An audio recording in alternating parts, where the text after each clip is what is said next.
I just thought I would make a quick video here kind of showing these two bins. These are the bins that run in the back of Janky all the time. They just always live there. They drive with me to work and back even when I don't need the stuff. And just kind of show you what it is that we carry with us all the time. This is my kind of four-wheeling, or possibly you want to call it my recovery bag. So I've got in this bag, which actually used to hold one of my shavers, I've got the controller for the winch, and then of course I've got a set of gloves to use whenever I'm winching, to make sure I've always got gloves and don't chew up my hands.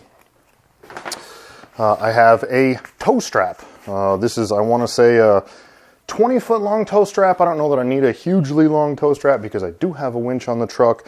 I don't actually have a tree saver at the moment, so in the event that I do need to winch myself out of something, I'm also going to use this, kind of double up as a tree saver.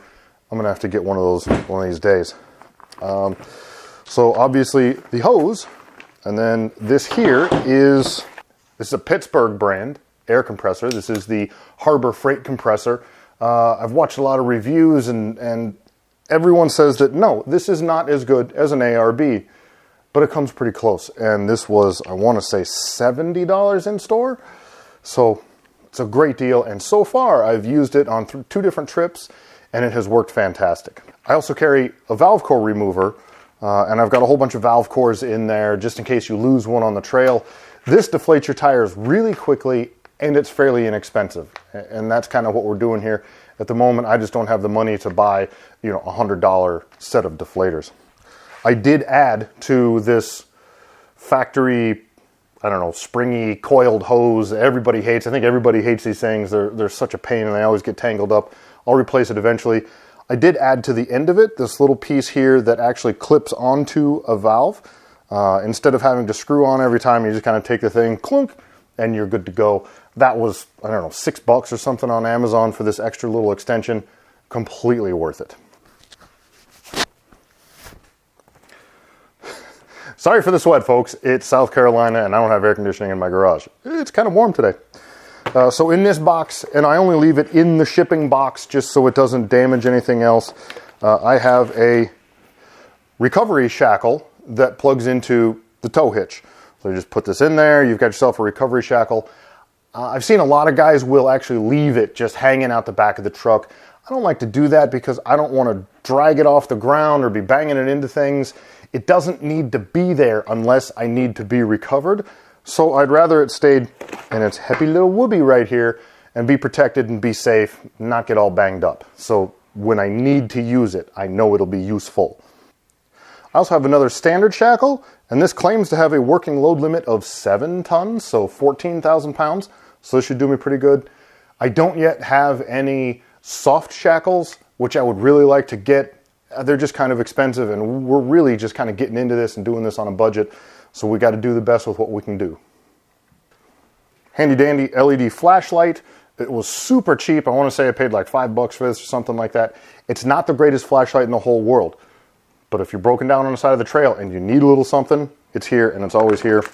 These are just some Velcro straps. These are actually designed for use with tanker trucks. And I used to be a trucker, and I just kind of have these left over. These are just really good for being able to strap things down and hold, like if I need to hold a shovel to the roof or if I need to stop something from moving, these work real good. And I already had them in my trucking stuff. Got a set of jumper cables.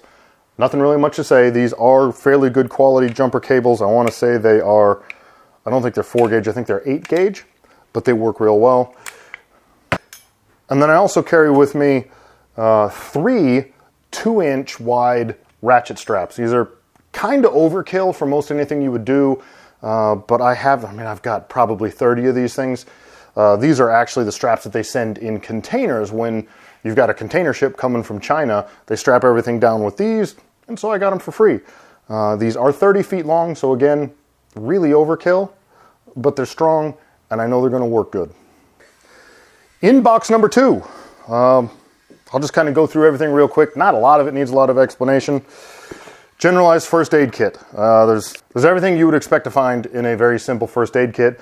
We've put a couple extra things in here, like we've got some snake anti-venom and a couple things like that, but mostly it's just a first aid kit. I have a Pelican case here. So we can put our cell phones down inside of this or whatever other electronics, car keys, etc. If we find ourselves in a situation where, like, let's say, oh, we want to go rafting or we want to go down by the river or we want to sit here and do whatever, we can put our electronics in here just to make sure they stay safe. It would really suck to, you know, go out on the adventure and have a great time and then not be able to come home because my car key doesn't work. Pelican. Frog Togs. I won't open it up for you, but in here I've got a pair of pants and I've got a jacket. These are actually a holdover that I had from having a motorcycle. I had an FJR 1300 for a little while, and being a sport touring bike, you could ride it in the rain. And these, I'm here to tell you, I am not sponsored in any way by Frog Togs, but ooh, boy, do they work good. I actually rode these all the way from Charleston to Irmo, which is just a little bit north of Columbia, but it's just a little over 100 miles. And it was pouring rain, right? Just coming down rain. And the only parts of me that got wet was right at my ankles, right at the top of my shoe, where kind of your pants meet the shoe, and then right at the small of my back where my jacket would meet the pants, and it can kind of ride up a tiny bit. So riding for about an hour and a half in the pouring rain at about 80 miles an hour, I stayed bone dry. Frog Togs, I love them. They're fantastic. Just generally cleaning, disinfecting wipes. We've got some bug spray. I actually have some bug spray in here, and then I actually have some bug spray as well in the truck. We've got lots of bug spray. Get lots of bug spray. Paper towels, a tent peg mallet. It's got the little hook for removing tent pegs. Axe. We've got a tool roll, you know, wrenches, sockets, pliers, whatever. Just a generalized tool roll. Just got some cord. I actually normally have a bundle of paracord as well that I keep in here. But one of my good friends, Pete, was kind of moving out of town and he didn't have any. And so I was just trying to help him outfit. I'll get some more here in a little bit. Just regular old ball peen hammer to go with the tools. Small little roll of trash bags because you don't want to leave your trash anywhere. Got some rags, which I can use for wiping the spread off my brow right now. Just a tiny little broom and a dust collector here.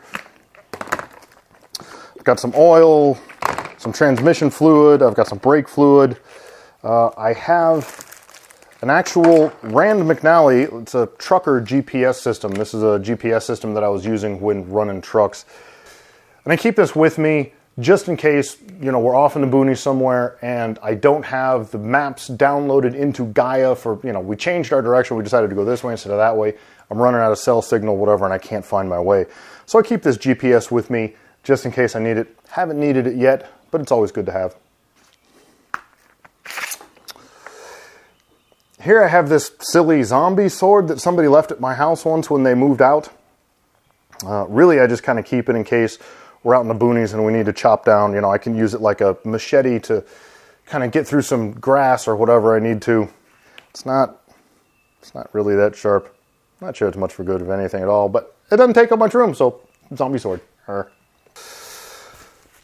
I've got a safety vest. I keep a safety vest with me just in case we're stuck on the side of the road or something like that, and I'm, you know, got to change a flat or something. It's always better to just have this with. It takes no room and it improves visibility, so maybe I don't get run over in the middle of the night. And then lastly, I've got an 11-foot by 11-foot tarp, which I do carry another tarp with me that I use as a canopy that we can attach to the roof rack, and we can spread it out like a canopy. We actually did this in our very first camping outing, and it worked real well. This tarp I keep with me in case we have like a breakdown on the trail or something to that effect, and I don't want to lay in, you know, like let's say it's super muddy or something. I don't want to have to lay in the mud and then get back in the truck. Or if something is punctured where it's leaking oil on the trail, I can quickly get this tarp out and I can throw the tarp down and catch all of that oil so that we're not contaminating the trail for, you know, ruining the environment or whatever. Okay, so that's about that. These are the two bins that I carry in the truck with me at all times. They always come with me. This is just kind of the basic equipment that I feel like you kind of can't live without when you're out there. If you guys have any questions or comments about what it is that I carry, you want to know where I found certain things, or, you know, what did I like about this or that, let me know in the comments. I will get back to you. Thank you so much for watching. Don't forget to like and subscribe. We'll see you in the next video.